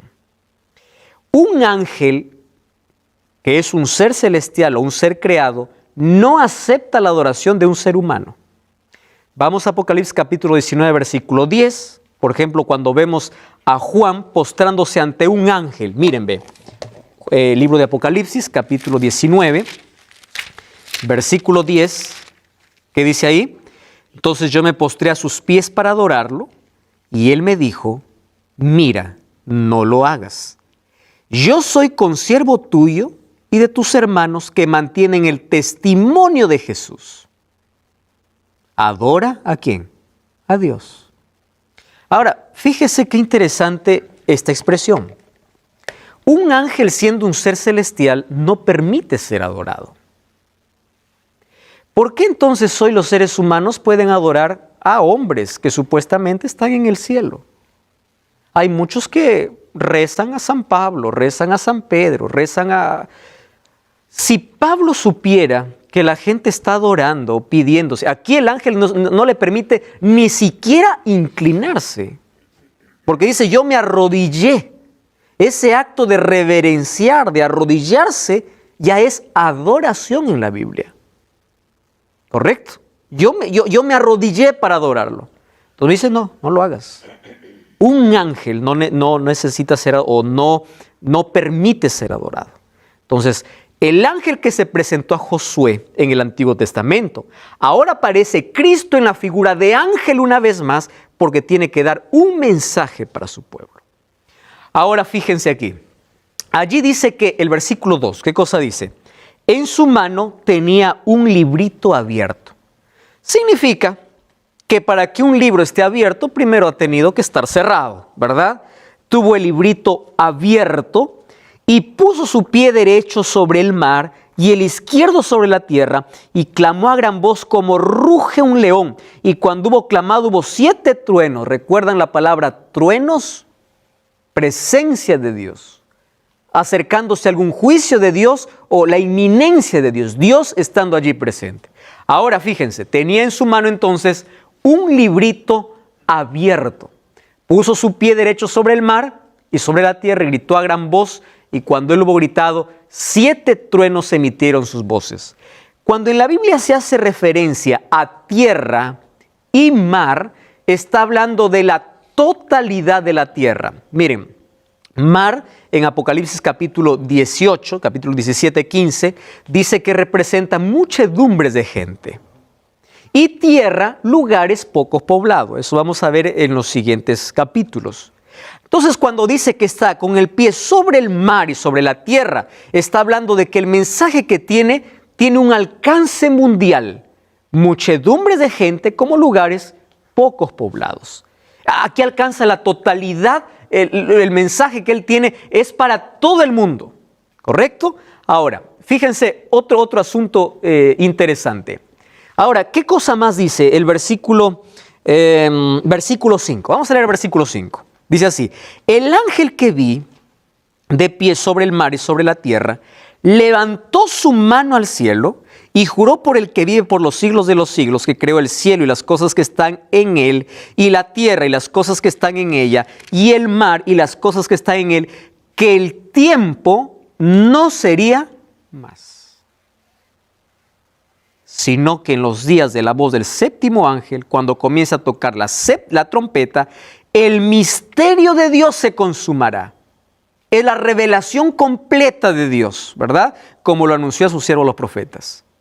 Eso ocurrirá en la eternidad, porque en la séptima trompeta, Cristo regresa. Ahora, fíjense un asunto aquí. Dice que levantó su mano y dijo, el tiempo no es más. No pierdan, por favor, Apocalipsis 10:5 y vamos a Daniel. Daniel capítulo 12, versículo 5. ¿Está bien? Daniel capítulo 12, versículo 5 al versículo 7. Es el último capítulo de Daniel, versículo 5 hasta el versículo 7. Dice así, presten atención. Dice, yo miré y vi a otros dos que estaban en pie, uno que estaba al lado del río y el otro al otro lado. Y dijo uno al varón vestido de lino, que estaba sobre las aguas del río, ¿cuándo será el fin de estas maravillas? Versículo 7. Oí al varón vestido de lino que estaba, ¿qué cosa dice? Sobre las aguas del río, el cual alzó su mano derecha. ¿Recuerdan Apocalipsis capítulo 10? ¿Sí? Alzó su mano derecha y juró por el que vive por los siglos de los siglos, que será por tiempo, tiempos y la mitad de un tiempo. Y cuando se acabe la dispersión del poder del pueblo santo, todas estas cosas se cumplirán. Presten atención aquí.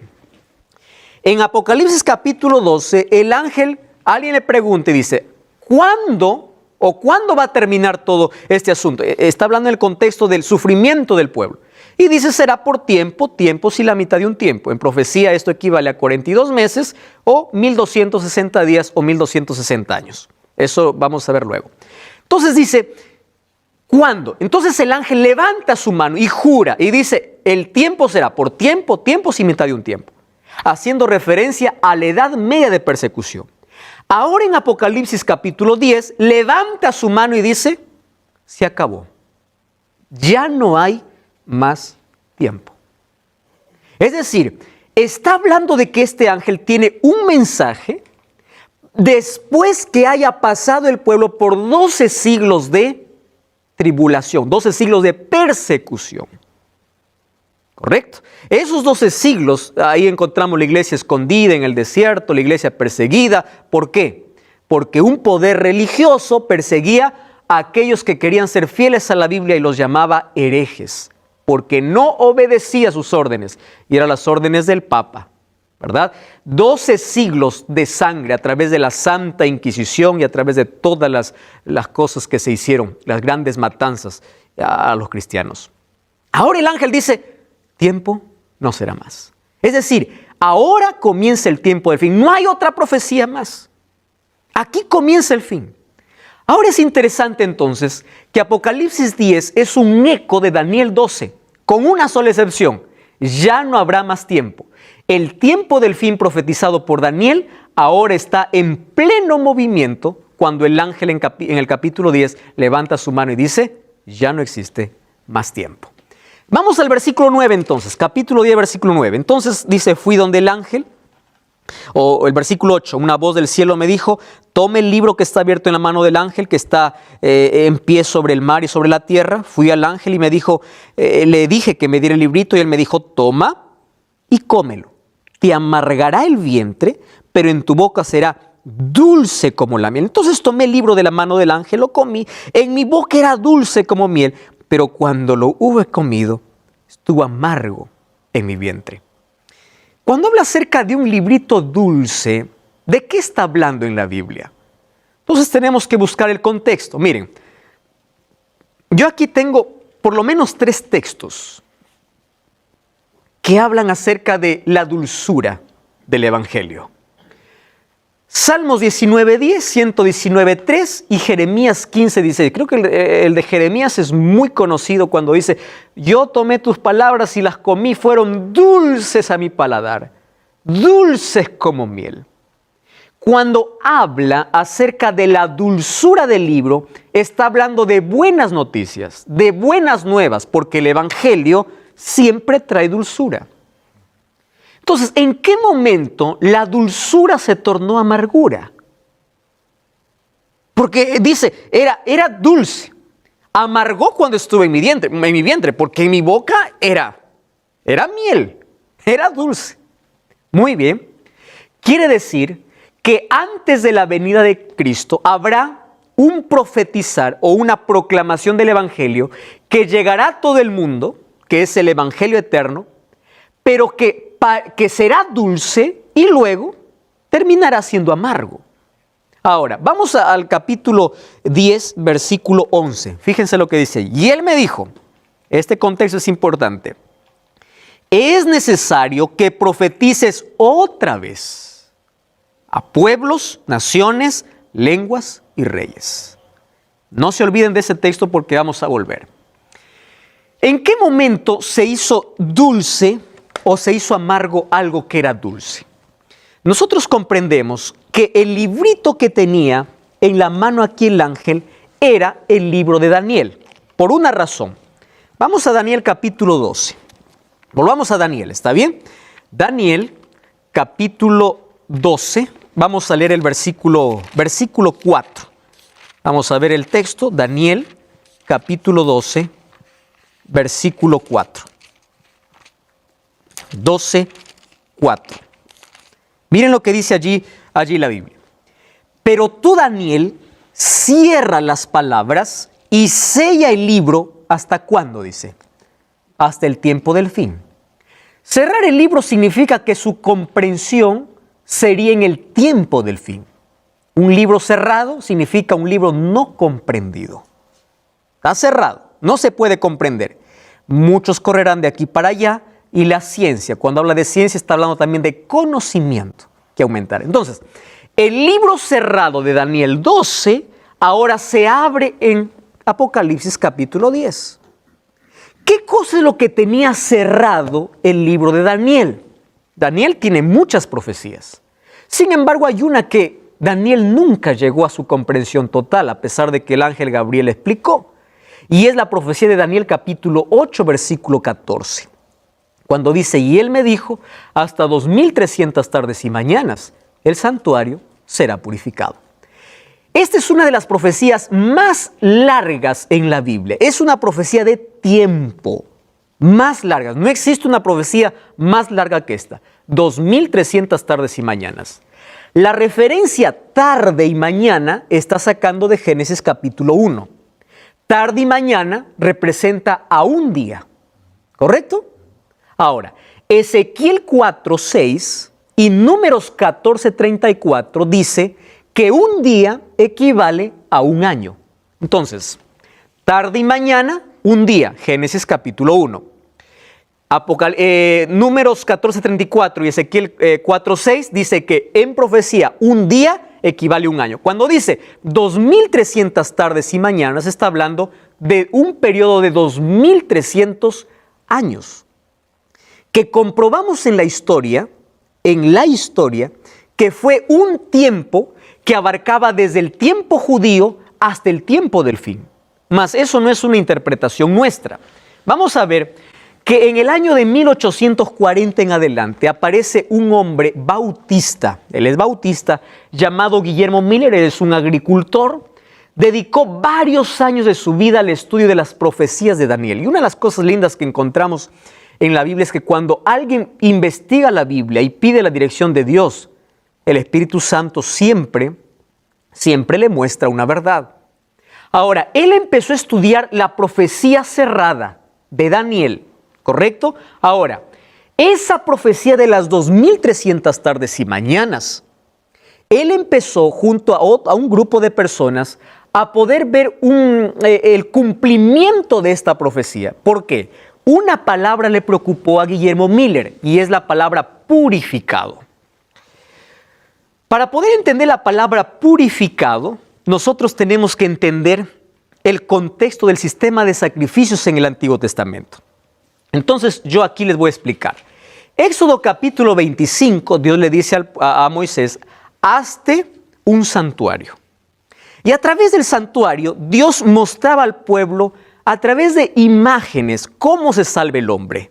¿Cómo se salvaba el hombre? ¿Cómo eran perdonados sus pecados? A través de la muerte de un cordero. Es decir, el pecado trae muerte, pero hay un cordero que muere en mi lugar, muerte sustitutoria. Eso significa, el ser humano se salvó por la gracia, que era la sangre del cordero, y por fe, porque creía que ese cordero representaba ¿a quién? A Jesús.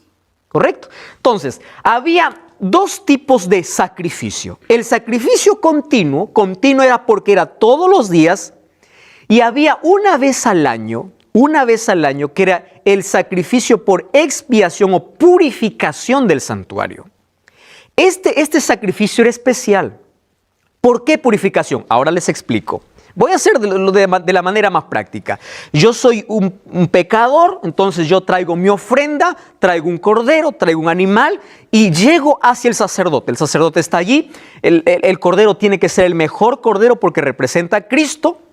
Yo coloco allí el cordero en el altar, el sacerdote me da el cuchillo. No es que el sacerdote lo mata, yo lo mato, porque es por mi pecado. Pero antes de clavar el cuchillo allí para degollar al cordero, yo colocaba mi mano sobre la cabeza del cordero y confesaba mi pecado. Presten atención.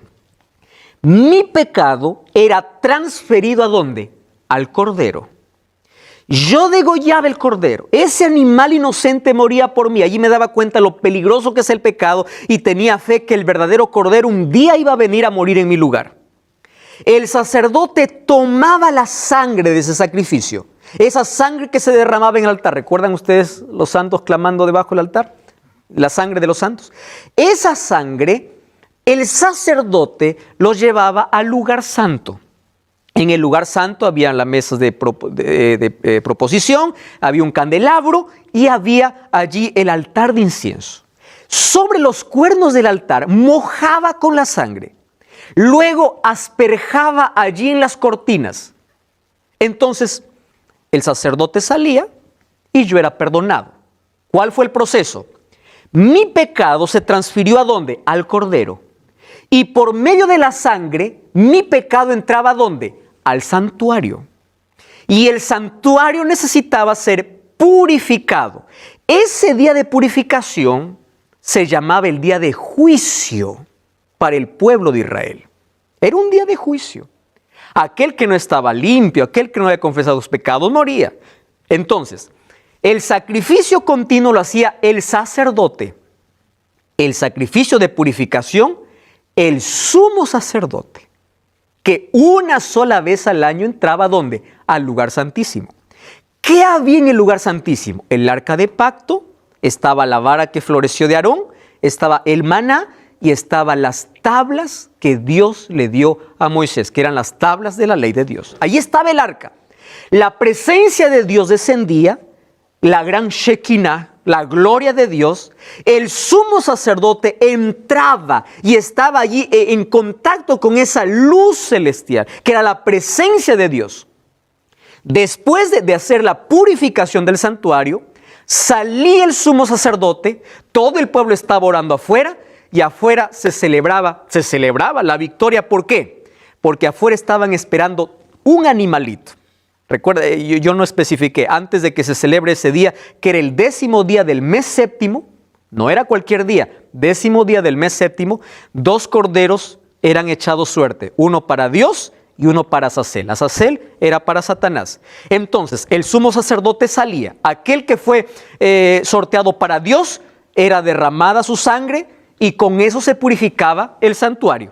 Cuando él salía, ahora colocaba sus manos sobre el chivo que era para Azazel y ese se iba a morir en el desierto. Eso representaba el milenio, que luego vamos a ver, porque el diablo finalmente va a llevar el pecado, no porque él sea nuestro salvador, porque el perdón entró por causa del cordero, no por causa de Azazel. ¿Correcto? Entonces, finalmente lo único que hace el sumo sacerdote es culpar al diablo por haber provocado todos los pecados. Ahora, eso ocurría todos los años. El santuario era purificado una vez por año. ¿Correcto? Una vez por año. Ahora, cuando Guillermo Miller dice 2300 tardes y mañanas el santuario será purificado, él piensa así: santuario ya no en la tierra. Jerusalén fue destruida. ¿Qué santuario? Santuario es la tierra. Excelente, dijo. Entonces, si el santuario es la tierra, quiere decir que la tierra será purificada.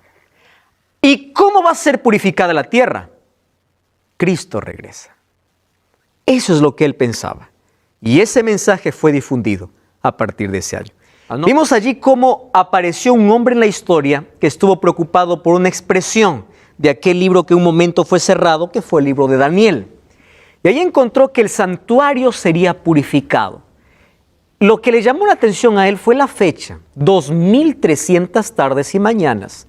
En un periodo profético sería 2300 años. Entonces él, basándose allí en el servicio diario, el sacrificio continuo y en la purificación de lo que sucedió en el pueblo de Israel, entonces él llegó a una conclusión extraordinaria de que la purificación del santuario, pensó él, que sería aquí en la tierra y se purificaría con la venida de Cristo. Bueno, entonces, si la purificación del santuario era un juicio para el pueblo de Israel, Guillermo Miller dice, él pensó, esto también es un juicio o es el final para el pueblo de Dios en la tierra. La pregunta es, ¿cómo llegó a esa conclusión? Para que él pueda llegar a esa conclusión, él analizó Daniel capítulo 8. No tengo la intención de poder explicar todo este diagrama. Tú puedes ver este programa, por favor, busca en YouTube, allí 2300 tardes y mañanas en la temporada de Daniel. ¿Correcto? Tú que estás viendo el programa, allí vas a ver a detalles lo que hoy voy a hacer, un breve resumen. Daniel capítulo 8, versículo 14 dice, hasta 2300 tardes y mañanas el santuario será purificado. Sin embargo, Daniel no entiende esa profecía y Dios envía a Gabriel para que pueda explicar la profecía. Y la explicación la encontramos en Daniel capítulo 9. Vamos a abrir la Biblia entonces en Daniel capítulo 9, versículo 24. ¿Está bien? Allí dice, vamos al versículo 22. Me hizo entender y me habló diciendo, Daniel, he salido para darte sabiduría y entendimiento. Al principio de tus ruegos fue dada la orden y he venido para enseñarte. ¿Qué cosa había venido a enseñar? Si ustedes leen el capítulo 8, versículo 27 dice, yo, Daniel, quedé quebrantado y estuve enfermo algunos días. No atendí los negocios del rey, estaba espantado a causa de la visión que no entendía. No entendí. Entonces el capítulo 9 dice, yo me puse a orar. Daniel empieza a orar y allí aparece el ángel y dice, bueno, entonces te voy a enseñar.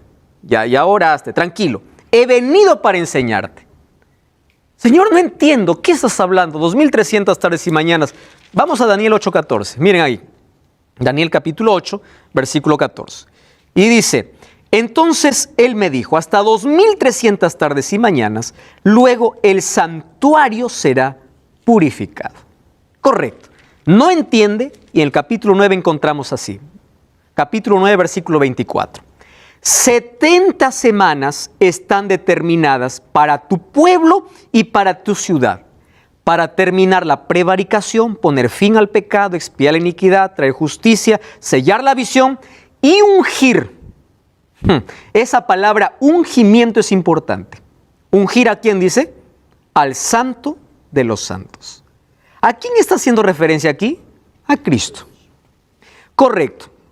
Sabe y entiende que desde la salida de la orden para restaurar y edificar Jerusalén hasta el Mesías príncipe, dice, habrá, miren cómo divide, 7 semanas y 62 semanas. Ahora, 62 más 7, ¿cuánto es? 69. ¿Es así o no? ¿Y cuántas semanas estaban determinadas para su pueblo? 70. Entonces le dice, mira, desde la salida de la orden hasta el Mesías príncipe, ¿habrán cuánto? 62 más 7, 69 semanas, solo que lo está dividiendo en dos partes. Se volverá a edificar la plaza, el muro en tiempos angustiosos. Después de las 62 semanas, se quitará la vida al Mesías. ¿De qué está hablando? De la muerte de Cristo. Es decir, esta es una profecía mesiánica. Dice, se quitará la vida al Mesías, nada le quedará, etcétera, etcétera. Y allí se destruirá la ciudad, el santuario. Versículo 27. Por una semana más se confirmará el pacto a muchos y a la mitad de semana haré cesar el sacrificio y la ofrenda. Esto parece un trabalengua, ¿verdad? Dice, 70 semanas, de las 70 semanas están divididas así. 7 más 62. ¿Cuánto es? 69.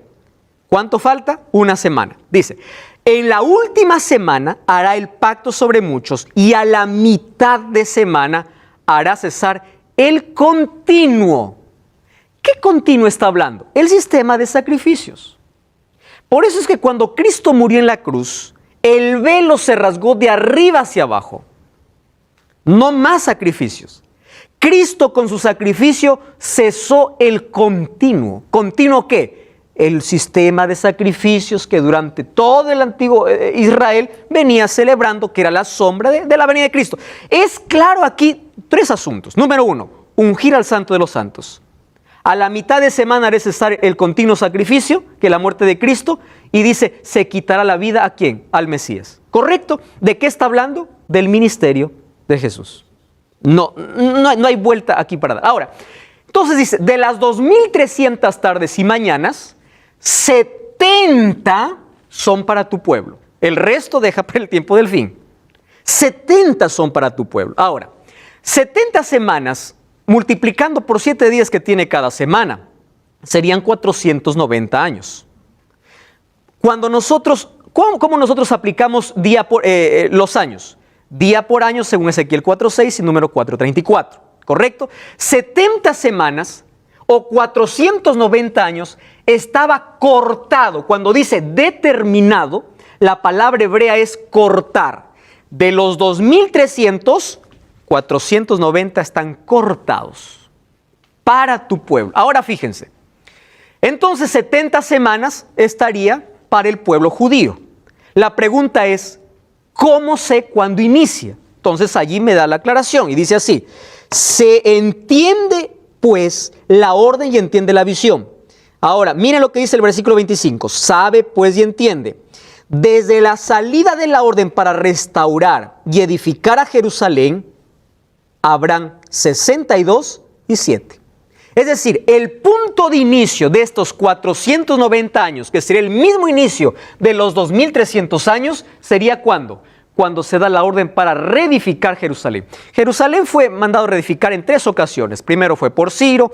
Luego, en Esdras 7:7 nos dice que Artajerjes finalmente da la orden para poder reedificar esos muros. ¿Por qué se toma el año 457, el otoño del 457? Porque es ahí donde Jerusalén llega recién a ser reedificada y a ser nuevamente vista como una ciudad. Antes no, ¿correcto? Ahora, si el año 457 inicia, entonces aquí nosotros hacemos un cálculo, ¿verdad? Del año 457 dice, los 70 semanas están divididas ¿en cuánto? En 7 más 62.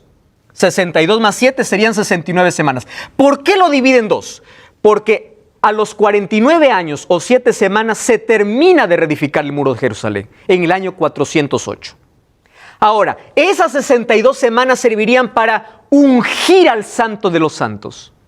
¿Cuándo se unge el Santo de los Santos? En el bautismo de Cristo. Ese ungimiento era el inicio de su ministerio, que ocurrió en el año 27. Ahora, del año 27, desde el ungimiento, habría una semana más. Y dice, a la mitad de semana haré cesar el continuo. 27 más 7 serían 34. Entonces, ¿qué significa eso? ¿Cuál sería la mitad de 27 al 34? 3 años y medio, sería el año 31 después de Cristo. Jesús muere de acuerdo a la profecía, en la hora exacta, en el día exacto, cuando el cordero tenía que ser sacrificado. Y según la profecía de Daniel, justo a la mitad de semana, es decir, en el año 31, porque en el año 27 se bautizó, y en el año 34, con la muerte de Esteban, el pueblo judío dejó de ser el pueblo privilegiado por Dios y la salvación pasó para todos los gentiles y levantó a un hombre llamado Pablo, el apóstol de los gentiles. De las 2300 tardes y mañanas, 70 son para tu pueblo. Dentro de esas 70 semanas está ¿qué cosa? El ministerio de Cristo. No podemos quitar el ministerio de Cristo de la profecía, porque Cristo es el centro de la profecía. Entonces allí él hizo los cálculos, pasando las 70 semanas para el pueblo de Israel. Entonces él dijo así, si son 2300 años, menos 490, que ya fue un periodo cumplido, me resta 1810 años, para llegar a los 2300. Él se reunió, Guillermo Miller, con otro hombre llamado Samuel Snow. Y Samuel Snow, viendo el calendario, no el calendario gregoriano, sino el calendario judío, ¿correcto? Empezó a hacer los cálculos y dijo, si de los 2300 ya está cumplido 490 años que fueron para el pueblo de Israel, entonces si sumamos a ellos los 1810 años, llegaron justo con una fecha que era el día de juicio para Israel, que era un 22 de octubre del año de 1844.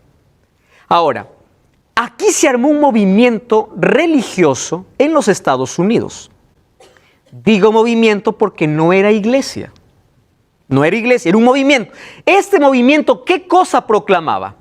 Proclamaba de que Cristo vendría el 22 de octubre de 1844. Y el mensaje abarcó todas las religiones de esa época. Todos dejaron sus cosas que hacer, todos dejaron sus sembríos, todos dejaron todo, porque Cristo vendría el 22 de octubre de 1844. Ellos estaban tan convencidos que el mensaje era tan dulce. ¿Y por qué era tan dulce? No hay mejor buena nueva que el cumplimiento de la promesa. Cristo vendría. Ahora, Él no solamente se basó allí en las fechas que ya los mostramos, sino que según el capítulo, vamos a Daniel capítulo 7, vemos una escena de juicio después de los 1260 años de persecución. Miren, en el capítulo 7, ahí en el versículo 8 dice, mientras yo contemplaba los cuernos, un cuerno pequeño salió y delante de él fueron arrancados 3 cuernos. Este cuerno tenía ojo de hombre, una boca que hablaba gran insolencia. Esto vamos a ver en el capítulo 13 de quién se trata. Estuve mirando hasta que fueron puestos tronos y se sentó un anciano de días. Su vestido era blanco como la nieve, su pelo igual que la revelación que recibe Juan. Y allí miren lo que dice el versículo 10, la parte final. El juez se sentó y los libros fueron abiertos. ¿Qué significa aquí? Una escena de juicio. Entonces presten atención. Guillermo Miller levantó un movimiento y ese movimiento decía, Cristo viene, era tan dulce que dejaron todo porque se querían preparar para la venida de Cristo. Sin embargo, el 22 de octubre de 1844, Jesús no vino. Entonces el mensaje fue una amargura, fue un chasco. El mensaje tan dulce separó a 3 grupos de personas. El primer grupo de personas estuvo tan renegado que salió del movimiento, porque no había iglesia, salió del movimiento que empezó a renegar y nunca creyó más en las promesas de Dios. El segundo grupo continuó dando fechas, incluso hasta ahora hay un grupo que sigue dando fechas de la venida de Cristo. Y un tercer grupo, de aquí nace un tercer grupo. Y ese tercer grupo es un movimiento profético. Ahora les explico por qué. Miren, entonces, esto sería para el tiempo del fin. Un mensaje dulce que luego se convierte en amargura. Ahora, ¿Guillermo Miller estaba equivocado? No. Estaba equivocado en el evento, pero no en la fecha. Es decir, Cristo no iba a volver a la tierra, pero Cristo asumía una nueva función. No quiere decir que hasta ese momento Cristo no hubiese asumido una nueva función, o Él estaba esperando la fecha para asumir una nueva función. No. Lo que está diciendo que a partir de esa fecha se abriría un juicio. Por eso que Apocalipsis capítulo 14 dice, la hora de su juicio ha llegado. ¿En qué momento lo coloca la hora del juicio? Después del capítulo 10. Cuando el tercer ángel dice, adora a Dios, la hora de su juicio ya llegó. ¿Llegó después de qué? Después de que el ángel haya hecho comer el librito dulce y amargo. Es decir, en el cielo se abrió un juicio, ¿correcto? Para el pueblo de Dios. Ahora, miren esta expresión, es necesario que profetices otra vez. De aquí se levantaron 3 grupos y uno de esos grupos que se levantó fue la Iglesia Adventista del Séptimo Día. Presten atención a lo que yo voy a decir ahora. Dios no levantó una iglesia para que sea exclusiva de la salvación. Porque la salvación es dado para todos y yo creo que en todos los lugares, en todas las iglesias, Dios tiene un pueblo. Sin embargo, Dios para el tiempo del fin levantó un pueblo, sí levantó para predicar una verdad basada en la palabra de Dios. Por eso es que el nacimiento de esta iglesia es profética.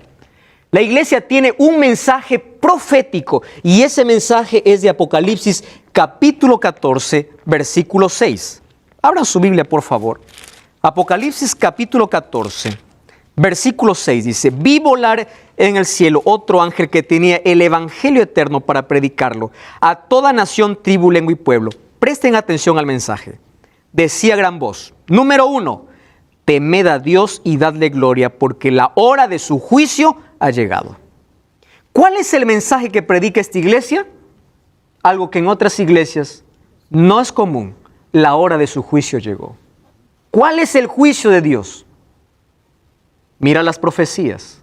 Habla de profecías y habla acerca del juicio. Número 2, ¿qué dice? Adorad a aquel que hizo el cielo y la tierra, el mar y las fuentes de las aguas. ¿De dónde he sacado este texto? De Éxodo capítulo 20, versículo 8. ¿No dice así?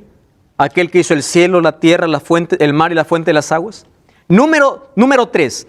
Esta iglesia se ha levantado para declarar que Babilonia ha caído. No está hablando de la Babilonia literal, sino de la confusión espiritual que existe en el mundo.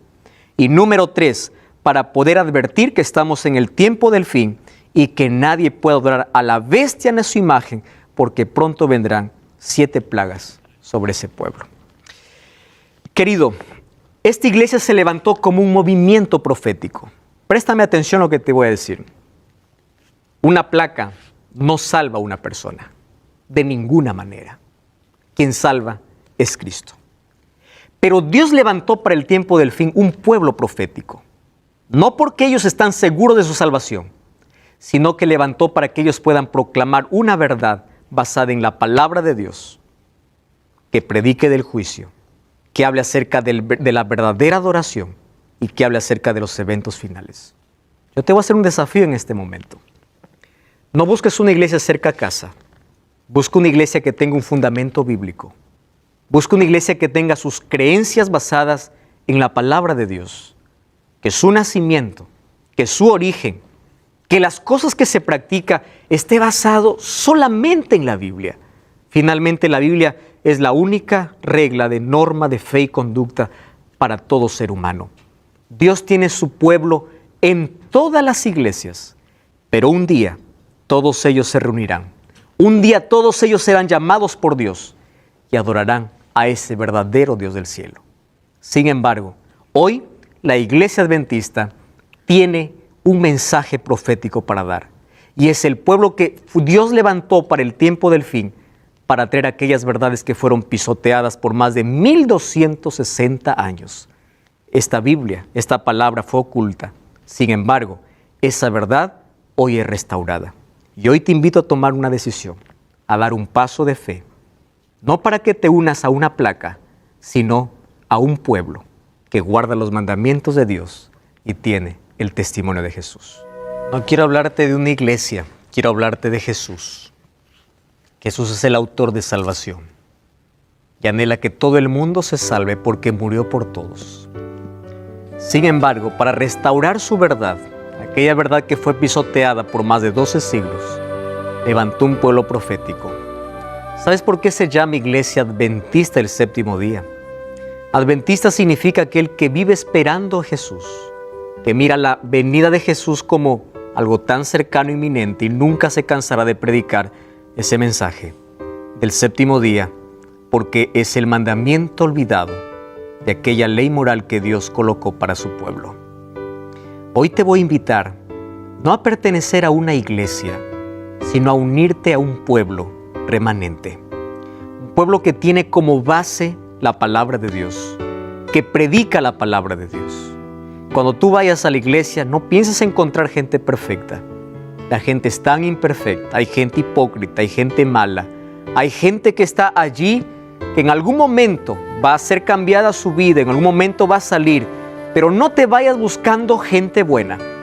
Anda buscando la verdad. Anda buscando la palabra de Dios. Conozco personas que solamente están en un lugar por amor al pastor, por amor a los hermanos, por el cariño que reciben o por las emociones que ellos sienten. Olvídate de emociones. Las emociones no salvan. Lo que salva es la fe, la palabra de Dios. Dios no te mandó a sentir emociones a una iglesia. Su paz, la paz de su perdón, la paz de su salvación coloca en el corazón de la persona sincera, que tiene su cimiento y su fundamento en la palabra de Dios, que tenga una base sólida, que sus principios y sus creencias tengan un escrito está. Entonces yo te invito a dar un paso de fe para que a partir de este sábado o esta semana tú puedas buscar una iglesia. Busca una iglesia adventista. Te recibiremos con brazos abiertos. No busques gente perfecta, la gente te va a fallar, pero sí busca una iglesia que predique la palabra de Dios. ¿Quieres orar juntos? Vamos orando. Querido Dios, gracias porque a través de tu palabra nos muestras una vez más la verdad que tienes para el tiempo del fin. Tú eres nuestro Salvador, quien nos salva es Cristo, pero también sabemos que has levantado un pueblo para este tiempo del fin, para predicar un mensaje urgente, para decir que pronto vuelves y para restaurar aquellas verdades que durante muchos siglos fueron perdidas. Hoy nos colocamos en tus manos, ayúdanos a dar un paso de fe, a revisar nuestras creencias y que la mejor decisión que podamos tomar sea un paso en dirección a tu palabra, a tu verdad. Por eso, hoy queremos dar ese paso de fe en dirección a ti. Toma nuestra vida, en el nombre de Jesús.